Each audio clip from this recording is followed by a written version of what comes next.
Frank Dello Stritto talking about movies. Frank, say hello to Joe T. and Ron Levy. Joe T. Ron Levy, how you doing? Hey, man. Ciao. Okay. Or something like that. Joe T., I understand you're the host tonight. Well, I'm having a great conversation with Ron about his book, Tales of a Road Dog, so we're having a lot of fun. Okay, we have two traditions when it comes to the movies. One is Joe Big goes out of his way to point out how little I know about music. And then once I get on a roll talking about a movie, Joe comes in and says, "Oh, we're out of time." You better hurry up then. If you do those two things, everything will be fine. The audience will be happy. Yeah. Well, hurry up about the movies. What are you talking about tonight, Frank? Tonight's movie is The Lost World, a silent film, 1925, the first film version of Arthur Conan Doyle's novel, The Lost World, which is about an expedition to South America, to a remote plateau where dinosaurs still thrive. Dinosaurs end, by the way, in 8 men. And this is the first feature-length stop-motion animation movie. And stop-motion animation is basically you have small figures that you photograph, move them ever so slightly, photograph them again, move them ever so slightly, photograph them again. You keep doing that, and after a lot of work and a lot of money, there's a motion picture of them moving. And so if your dolls are dinosaurs or whatever, you'll see dinosaurs move. And to people in the 1920s that saw this was quite amazing, because many people had never even heard of stop-motion animation until this movie was made. And Arthur Conan Doyle himself was still alive. Conan Doyle lived a long time, so I think he didn't die till 1930. So he saw this movie and he loved it. And not only did he love it, he took a test reel and showed the Society of Magicians, whose attendees included Harry Houdini, and showed it to them, and they were all amazed. They didn't know how this was done. And the genius behind this, who I don't know if we can call him the inventor of stop-motion animation, but he was the man that made it an art, was Willis O'Brien, who would go on to make King Kong and Son of Kong and Mighty Joe Young, and get one of the first special Oscars for special effects late in his life, because he really made this into something special. And it's neat if you watch this movie and then watch King Kong, because you see how the technology improves in just those 8 years. That the technology, the animation here is fine, but it pales compared to King Kong, which is really the high point of it. And there's one man who never gets mentioned, who I'd like to mention his name tonight, and he's a Mexican named Marcel Delgado, and he's 24 years old when this movie is made, and he's the guy that actually constructs the models they use. These the dinosaur models vary in height, but think of something a foot to 18 inches high.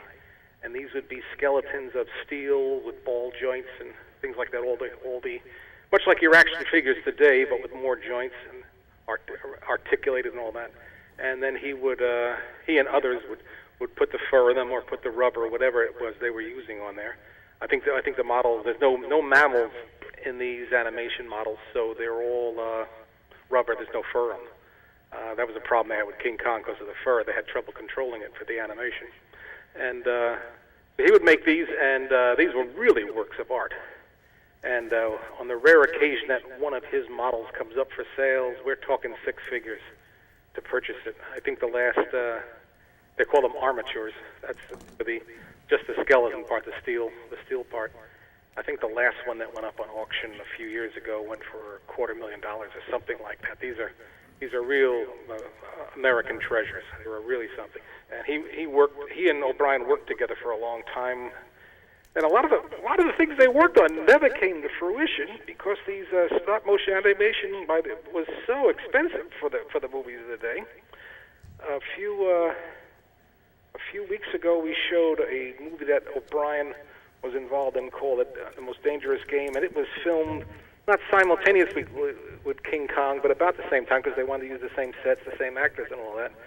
And it was done 6 months before King Kong because the animation to fill in took so much time.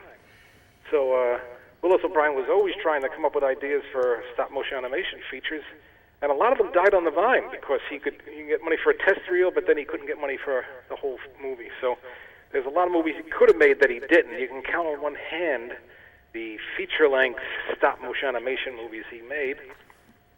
So when these guys had to support themselves, But there's a lot of artwork involved in the movies, and one of the things that they both were involved with were painted backdrops. That's when if you look closely at, well, even today's movies, but if you look closely at an old movie, sometimes the castle in the background or the valley that people are standing looking over when they're talking to each other is actually it's a big painting hanging on a wall.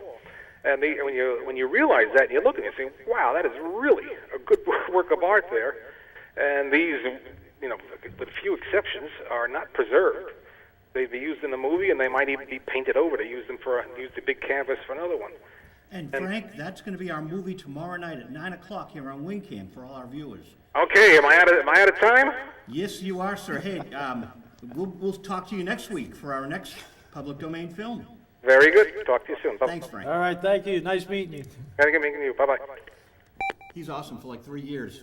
He For can about just- 3 years, Frank has been. He could go for just 3 years without stopping, I think. That was very interesting. I knew about the background, the paintings and stuff. The backdrops, yeah.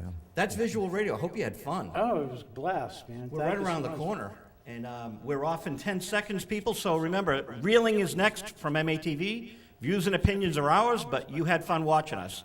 Ron Levy, Joe Tortelli, good night. And that's it.